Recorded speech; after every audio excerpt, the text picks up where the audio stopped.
राजाधिराज श्री सद्गुरुनाथ महाराज की जय। आम्ही वैकुंठीचे वासी भाग पहिला। विविध संप्रदायातील 100 संतांची संक्षिप्त चरित्र। श्री दीपक चंद्रशेखर केळकर सांगली यांनी लिहिलेल्या या चरित्र ग्रंथातील आज ऐकूया परमपूज्य सद्गुरू श्री गुंडूबुवा महाराज यांचं चरित्र भाग पहिला।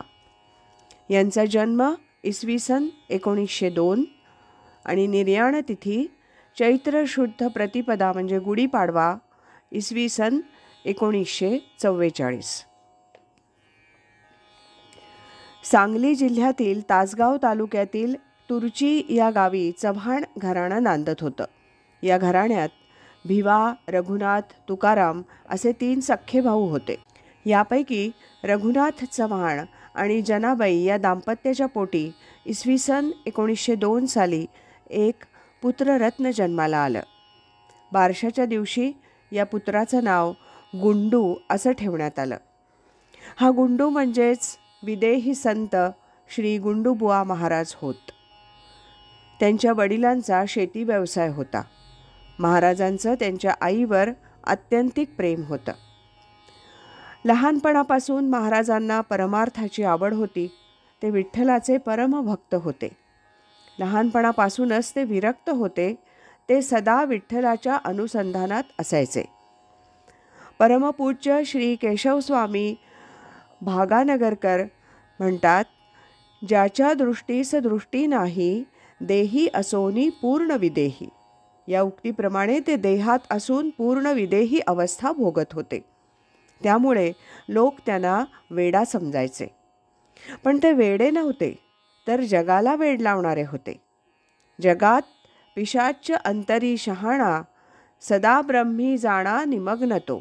या तुकाराम महाराजांच्या उक्तीप्रमाणे ते अंतरी पूर्ण ज्ञानी होते। सदैव ब्रह्मभावात निमग्न असायचे। इसवी सन 1920च्या सुमारास महाराज बुधगावला आले। त्यावेळी बुधगावला श्रीमंत माधवराव पटवर्धन हे संस्थानिक होते। बुधगावमध्ये आल्यावर बुधगाव गावातील लोकांना महाराज जे बोलतील ते सत्य होतं। अनेक अडीअडचणी दूर होतात असं दिसताच त्यांच्या भोवती भक्तजनांचा मेळावा जमू लागला। त्यातील एक भक्त श्री कल्लाप्पा एरंडोले यांनी महाराजांना कफनी घातली। आऊताई नर्स यांनी घोंगडं दिलं आणि एका पोलीस भक्तानं त्यांना त्यावेळची पोलिसांची उंच टोपी दिली। तेव्हापासून कफनी, घोंगडं आणि उंच टोपी हाच त्यांचा पोशाख झाला। बुधगाव संस्थानचे अधिपती श्रीमंत माधवराव पटवर्धन हे केडगाव इथं परमपूज्य सद्गुरू श्री नारायण महाराज केडगावकर यांच्याकडे उपदेश घेण्यासाठी गेले होते। तिथं गेल्यावर श्री नारायण महाराजांनी विचारलं, का आला आहात? तेव्हा श्रीमंत माधवराव म्हणाले, आपला उपदेश घेण्यासाठी आलोय। हे ऐकून श्री नारायण महाराज म्हणाले, अरे तुमच्या बुधगावातच प्रत्यक्ष महापुरुष असताना तुम्ही इथपर्यंत का आलात? हे ऐकून श्रीमंत माधवरावांनी प्रश्न केला, कोण महापुरुष? तेव्हा श्री नारायण महाराज म्हणाले, आहे गुंडूबुवा, ते पंढरपूरचे विठोबाच आहेत। हे ऐकून माधवरावांना फारच आश्चर्य वाटलं आणि त्यांना गुंडूबुवांची योग्यता कळून त्यांची श्रद्धा दृढ झाली। श्री गुंडूबुवा हे विदेही साधू होते। ते बुधगावकर सरकारांच्या वाड्यावर जात हातात पडेल ते खाऊन राहावं अशा पद्धतीनं ते राहत।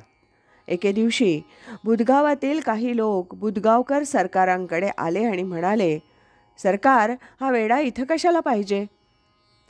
याला चांगलं लांब पोहोचत करा। हे ऐकून बुधगावकर सरकारांनी आपल्या शिपायांना सांगितलं, अरे या गुंडूबुवांना पंढरपूरला सोडून या। हे ऐकून गुंडूबुवा म्हणाले, अरे तुझा वाडा सोडून कुठेही जाणार नाही। मग शिपाई त्यांना पंढरपूरला सोडून आले आणि आश्चर्य असं की गुंडूबुवांना पंढरपूरला सोडून शिपाई बुधगावला परत येतात तो गुंडूबुवा कफनीवर करून त्यांच्यापुढे उभेच होते। हे जेव्हा बुदगावकर सरकारांनी पाहिलं तेव्हा त्यांची खात्री पटली की हा कोणीतरी अवलिया आहे. श्रीमंत माधवरावांना शिकारीचा छंद होता. ते अरण्यात जाऊन वाघाची शिकार करायचे. त्यांनी तिकडे वाघ मारला की इकडे बुदगावात श्री गुंडूबुवा राजानं वाघ मारला असं म्हणून नाचू लागायचे. एकदा बुदगावचे सरकार हे आपल्या बग्गीतून बाहेर निघाले होते. हे गुंडूबुवांनी पाहिलं आणि बग्गी थांबव, मी येणार आहे असं म्हणाले. हे ऐकून बग्गीवाल्यानं बग्गी जोरात हाकली तेव्हा गुंडूबुवा म्हणाले, अरे मला घेतल्याशिवाय जातोस कुठे? मला घेतल्याशिवाय तुला जाता येणार नाही असं म्हटले असतील तोपर्यंत बग्गीच्या घोड्यांचे पायच आखडले. बग्गी पुढे जाईच ना. हे पाहून सरकार गुंडूबुवांना शरण आले. त्यांनी गुंडूबुवांना बग्गीत घेतलं, मात्र लगेच बग्गीचे घोडे धावायला लागले. श्रीमंत बुदगावकर सरकारांच्या मुलाचं ठरलेलं लग्न फिसकटलं. त्यामुळे मुलीचे वडील त्या मुलीला घेऊन राजवाड्याबाहेर आले. तेव्हा तिथं असलेले गुंडूबुवा त्या मुलीला म्हणाले, जा जा जा, आत जा आणि तिला आत घ्या असं आतील लोकांना म्हणाले. आणि आश्चर्य असं की त्याच मुलीशी पुन्हा लग्न ठरलं आणि थाटात पार पडलं. बुदगाव संस्थानातील मोठी अधिकारी माणसंही त्यांच्याकडून काही अपराध घडला असेल तर गुंडूबुवांच्या समोर जाण्यास धजावत नसत.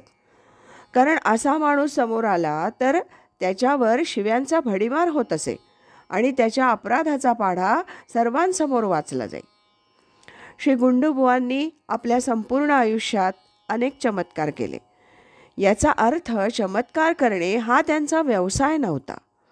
संत महात्मे हे चमत्कार करत नसतात, तर ते त्यांच्याकडून घडत असतात. भगवंतावरील परमार्थावरील आपली श्रद्धा दृढ व्हावी, बळकट व्हावी, विश्वास दृढ व्हावा यासाठी संत महात्मे असे चमत्कार घडवत असतात. चमत्काराचे 2 प्रकार आहेत, सापेक्ष चमत्कार, निरपेक्ष चमत्कार.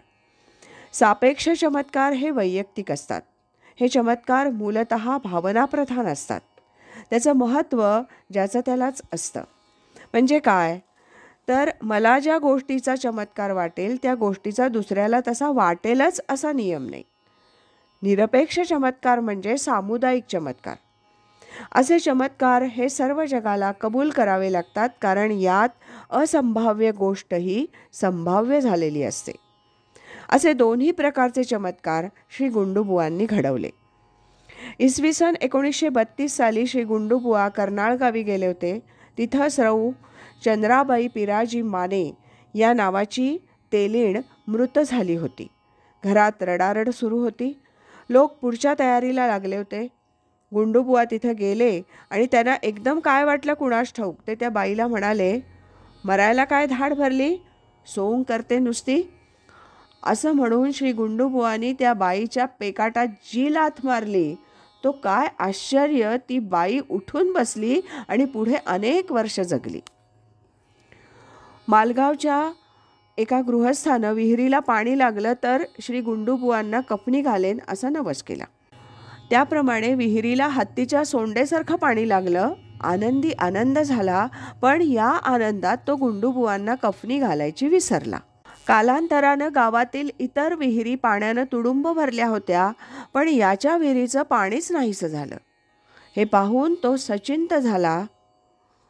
मग त्याला एकानं विचारलं, तू देवाला काही मागून घेतलं होतंस का आणि ते द्यायचं राहिलं आहे का? हे ऐकून त्या गृहस्थाच्या लक्षात आलं की आपण गुंडूबुवांना नवस बोललो होतो आणि तो पूर्ण केला नाही. मग तो गृहस्थ गुंडूबुवांना कफनी घालण्यासाठी बुदगावला आला, पण 3 दिवस गुंडूबुवांनी त्याची गाठच घेतली नाही. तो गृहस्थ गुंडूबुवांपर्यंत येई तोपर्यंत गुंडूबुवा तिथून नाहीसे व्हायचे.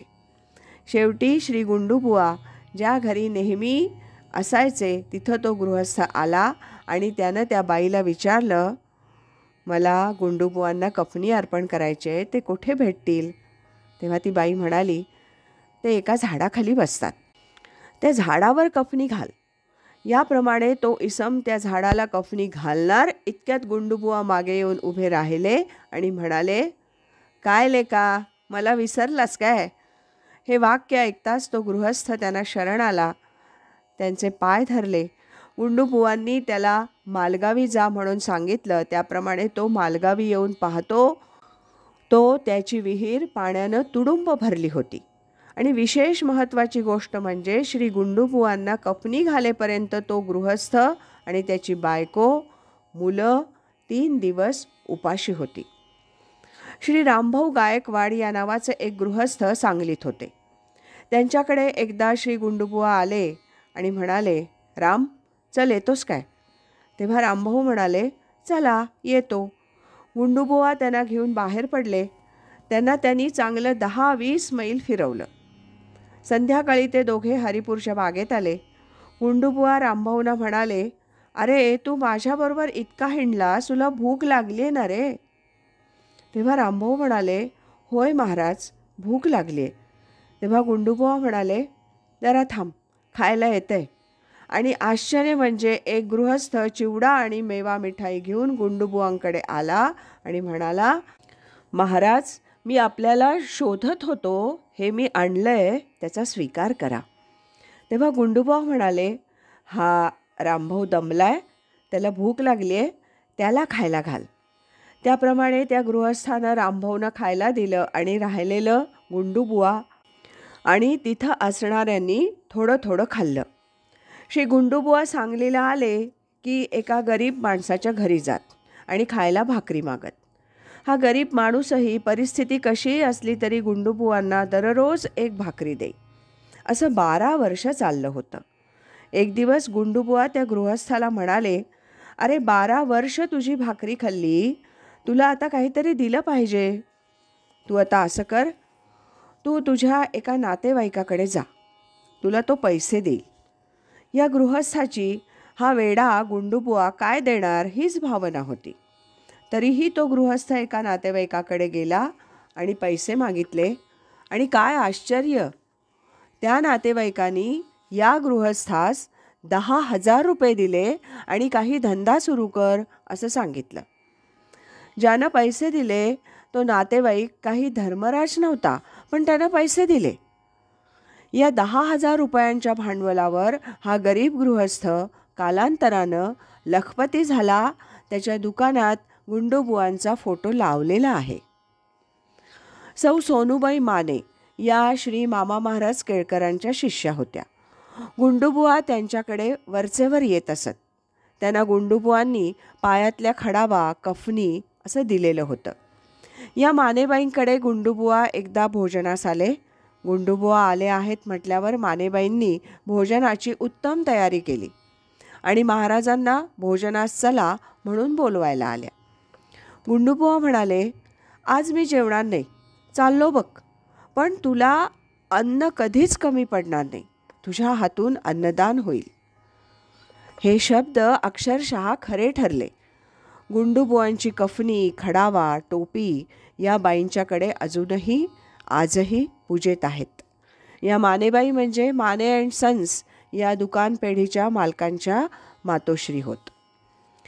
याबरोबरच त्यांनी एकाच वेळी हरिपूर, नरसोबाची वाडी, औदुंबर अशा ठिकाणी भक्तांना दर्शन देणं, भक्तांना भविष्यातील अनिष्ट गोष्टींची सूचना देणं, भक्तांवरील संकटांना आणि दुष्टवृत्तीला शिव्याशाप देणं, लोकांना भक्तिमार्गाला लावणं, व्याधी निवारण, संतानप्राप्तीसाठी आशीर्वाद, गोरगरिबांना, गरजूंना संकटात मदत करणं आणि त्यांना संकटातून पार करणं अशा अनेक लीला आयुष्यभर केल्या. प्रसिद्ध मल्ल, गामा आणि गुंगा यांना गुंडूबुवांचा आशीर्वाद प्राप्त होता. तसंच त्यांच्या भक्तांमध्ये श्री जाखोटिया, धनी वेलणकर, श्री शंकरराव पोळ यासारख्या अनेक मान्यवर प्रसिद्ध व्यक्ती होत्या. अशा या गुंडूबुवांची गुरुपरंपरा याप्रमाणे होती. अक्कलकोट स्वामी समर्थ महाराज, मग श्री धोंडी महाराज इस्लामपूर, मग श्री धोंडी महाराज पलूस, त्यानंतर श्री महादूबुवा महाराज तासगाव आणि त्यानंतर श्री अण्णाबुवा मिरज. श्री गुंडूबुवा, श्री नारायण महाराज मळणगावकर आणि श्री शंकर महाराज मिरीकर हे समकालीन होते. त्यांची कधीही एकमेकांशी भेट नसायची, पण ते तिघेही एकमेकांना पूर्ण जाणून होते. साधू दिसती वेगळाले, परी ते स्वरूपी मिळाले, अवघे मिळोनी एकची झाले, देहातीत वस्तू.